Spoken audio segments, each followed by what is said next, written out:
ওরা সিন্ডিকেট করে গরিব মিসকিনদের হক মেরে খাচ্ছে। এদিকে ঈদের দিন ছুরিকাঘাতে ইমামকে খুন। জানাবো চারদিকে থই থই পানি, ঈদের দিন ঘরবন্দি সিলেটবাসী। এদিকে ঈদ আনন্দ নেই হাওড়া অঞ্চলে, চিড়ামুড়ি খেয়ে দিন পার। এবং সর্বশেষ জানাবো ট্রাকের সঙ্গে মুখোমুখি সংঘর্ষ এড়াতে খাদে পড়ল বাস। শুনছিলেন সংবাদ শিরোনাম, এবারে বিস্তারিত। ওরা সিন্ডিকেট করে গরিব মিসকিনদের হক মেরে খাচ্ছে।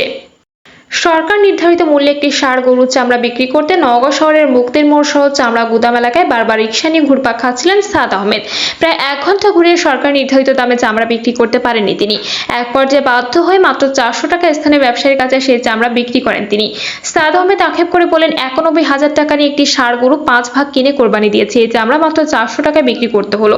চামড়ার টাকা গরিব মিসকিনদের হক। ওরা সিন্ডিকেট করে কম দামে চামড়া কিনে গরিব মিসকিনদের হক মেরে খাচ্ছে। শুধু সাদ আহমেদের থেকে যে চামড়া কম দামে কেনা হয়েছে বিষয়টি এমন নয়, নওগাঁয় কম দামে চামড়া কেনার এই চিত্র শহর জুড়ে। ঈদের দিন দুপুর 12টার পর থেকে এই চিত্র দেখা গেছে। ট্যানারি মালিকদের কাছে বকেয়া টাকা পাওনা থাকায় জেলার বেশিরভাগ ব্যবসায়ী এবার সরাসরি চামড়া কিনছেন না। মূলত এই সুযোগকে কাজে লাগিয়েছেন শহরের গুটি কয়েক চামড়া ব্যবসায়ী। তাদের সিন্ডিকেটের কারণে কুরবানি দাতারা কম দামে চামড়া বিক্রি করতে বাধ্য হচ্ছেন। অনেকে এসব ঝামেলা এড়াতে মাদ্রাসা ও এতিমখানায় চামড়া দান করেছেন। শহরের হাট নওগাঁ মহল্লার বাসিন্দা ইমরুল হাসান শাহিন বলেন, 1,13,000 টাকায় 5 ভাগে মাঝারি আকারের একটি ষাঁড় গরু কিনে আমরা কোরবানি দিয়েছি। কোরবানি শেষে মাংস কাটা বাছাইয়ের পর দুপুর 1টার দিকে পার্শ্ববর্তী চামড়া গুদাম এলাকা ব্যবসায়ী এসে চামড়ার দাম বলছেন মাত্র 550 টাকা। সরকার নির্ধারিত দামে কোনোভাবেই তারা চামড়া কিনতে চায় না, তাই তাদের চামড়া না দিয়ে মাদ্রাসায় দান করেছি। শহরের পাড় নওগাঁ মহল্লা থেকে প্রথম বাস স্ট্যান্ড এলাকায় চামড়া বিক্রি করতে আসা মৌসুমী ব্যবসায়ী রাজু আহমেদ বলেন, লাভের আশায় সকাল থেকে বিভিন্ন মহল্লা ঘুরিয়ে 25টি গরু এবং 12টি ছাগলের চামড়া কিনেছি। সেই চামড়া কিনে বিক্রি করতে এসে চরম ভোগান্তিতে পড়তে হচ্ছে। 3 ঘন্টা যাবৎ ব্যবসায়ীদের দ্বারে দ্বারে ঘুরেছি, কেউই ভালো দাম দিতে চাইছে না। সকালে ব্যবসায়ীরা বলছিল ভালো দাম দেবে, অথচ শেষ মুহূর্তে এসে তারা কথা রাখলো না। পুরোটাই একটি সিন্ডিকেটের হাতে। এখন হয়তো লোকসান দিয়ে চামড়াগুলো বিক্রি করতে হবে। চামড়া গুদাম এলাকায় স্থানীয় চামড়া ব্যবসায়ী সাহেব আলী বলেন, এবছর মানবেদে প্রতি পিস গরু চামড়া 300 টাকা থেকে সর্বোচ্চ 1000 টাকা দাম দিয়ে কেনা হচ্ছে। ছাগল, বর্গি এবং ভেড়ার চামড়া কেউ আনলেও সেটা নেওয়া হচ্ছে না, কারণ এসব চামড়ার আড়ত বা ট্যানারি মালিকদের কারোরই চাহিদা নেই। এই চামড়া কিনলে বিক্রি করা কঠিন হয়ে পড়ে, তাই ওই সব চামড়া যাতে যত্রতত্র ফেলে দিয়ে নষ্ট করা না হয় সেদিকটি মাথায় রেখে কিছু কিছু ক্ষেত্রে নামমাত্র দামে 10 টাকা পিস হিসেবে নেওয়া হচ্ছে। অনেকে ছাগলের চামড়া ফ্রি দিয়ে যাচ্ছেন, তবে ভালো মানের ছাগলের চামড়া সর্বোচ্চ 50 টাকা কেনা হচ্ছে। বাণিজ্য মন্ত্রণালয় এবছর ঢাকার প্রতি বর্গফুট লবণযুক্ত গরুর চামড়ার দাম নির্ধারণ করেছে 55 থেকে 60 টাকা। ঢাকার বাইরে লবণযুক্ত প্রতি বর্গফুট গরুর চামড়ার দাম নির্ধারণ করা হয়েছে 50 থেকে 55 টাকা। গত বছর এই দাম ছিল 45 থেকে 48 টাকার মধ্যে। সেই হিসেবে এবছর ঢাকায় লবণযুক্ত প্রতি পিস গরুর চামড়ার সর্বনিম্ন দাম হবে 1200 টাকা এবং ঢাকার বাইরে সর্বোচ্চ দাম হবে 1000 টাকা। এছাড়া এবছর সারা দেশে প্রতি বর্গফুট লবণযুক্ত খাসির চামড়ার দাম নির্ধারণ করা হয়েছে 20 থেকে 25 টাকা। প্রতি বর্গফুট লবণযুক্ত বকরির চামড়ার দাম নির্ধারণ করা হয়েছে 18 থেকে 20 টাকা। গত বছর প্রতি বর্গফুট খাসির চামড়ার দাম ছিল 18 থেকে 20 টাকা এবং বকরি 12 থেকে 14 টাকা। অন্যদিকে বর্গফুট হিসেবে চামড়া কেনার কারণে বাজারে অস্থিরতা সৃষ্টি হয় জানিয়ে এবছর পিস হিসেবে চামড়া কেনার সিদ্ধান্ত জানিয়েছে বাংলাদেশ ট্যানার্স অ্যাসোসিয়েশন। এবার প্রতি পিস গরু চামড়া ঢাকার ভিতরে 1000 টাকা এবং ঢাকার বাইরে 1200 টাকা দাম নির্ধারণ করে দিয়েছে সংগঠনটি। চামড়া লবণহীন হলে তা 850 থেকে 900 টাকায় দাম পড়বে বলে জানিয়েছেন বিটিএ। এরপরেও ব্যবসায়ীরা কেন কম দামে চামড়া কিনছেন জানতে চাইলে নওগাঁ জেলা চামড়া ব্যবসায়ী গ্রুপের সাবেক সভাপতি শেখ আজাদ হোসেন বলেন, ট্যানারি মালিকরা সরকার নির্ধারিত দামে চামড়া কেনে।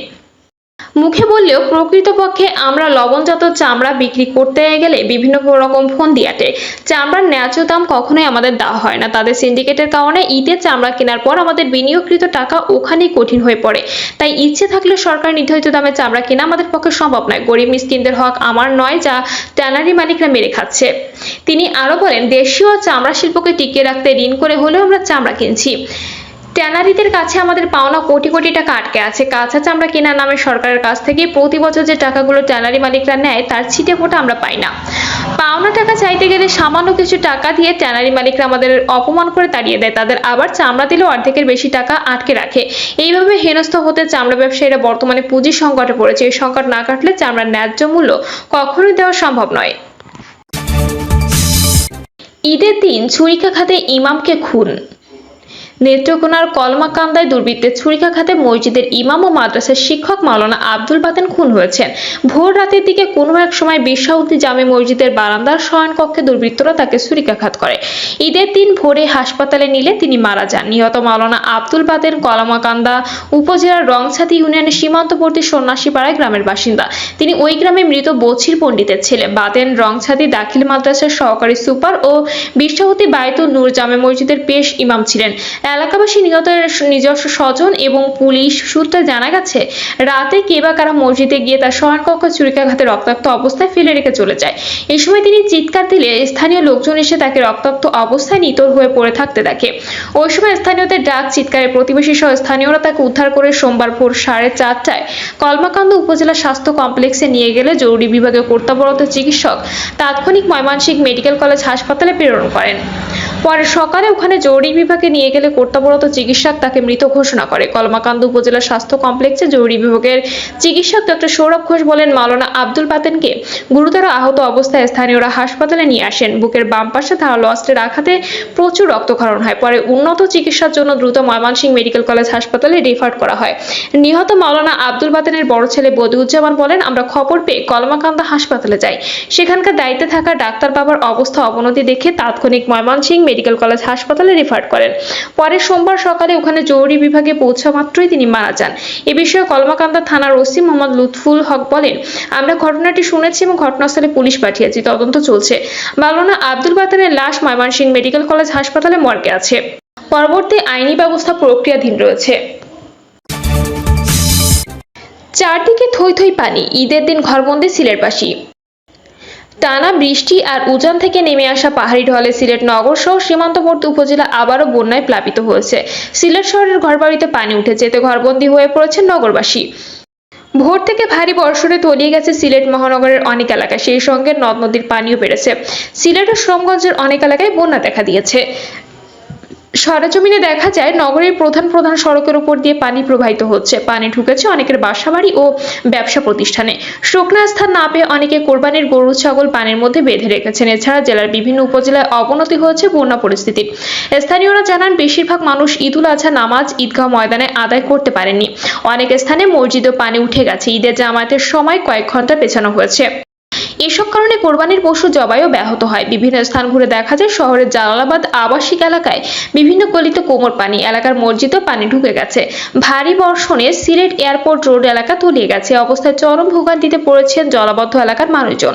সিলেট জেলা প্রশাসন রাতে জানায়, সিলেটের সদর, দক্ষিণ সুরমা, ওসমানীনগর, বিশ্বনাথ, বালাগঞ্জ, গোয়াইনঘাট, গোপালগঞ্জ ও বিয়ানীবাজার উপজেলার অন্তত 1,42,000 মানুষ বন্যায় আক্রান্ত। এসব উপজেলায় 512টি গ্রাম প্লাবিত হয়েছে। সিলেটের সব উপজেলায় 538টি আশ্রয়কেন্দ্র প্রস্তুত রাখা হয়েছে। গত শনিবার থেকে এসব কেন্দ্রে মানুষজন আসতে শুরু করেন। সিলেটে পানি উন্নয়ন বোর্ড জানায়, আজ সকাল 9টা পর্যন্ত সিলেটে 3টি নদীর পানি 3টি পয়েন্টে বিপদসীমার উপর দিয়ে প্রবাহিত হচ্ছিল। বন্যা পরিস্থিতি ক্রমেই অবনতি হচ্ছে। ঈদ আনন্দ নেই হাওড়া অঞ্চলে, চিড়ামুড়ি খেয়ে দিন পার। এবারের ঈদে সুনামগঞ্জের হাওড়া এলাকায় আনন্দ নেই। বন্যা কবলিত এলাকায় ঈদের আনন্দ ম্লান। কোরবানির ঈদকে ঘিরে মানুষের চিরাচরিত বাস্তবতা দূরে থাকে।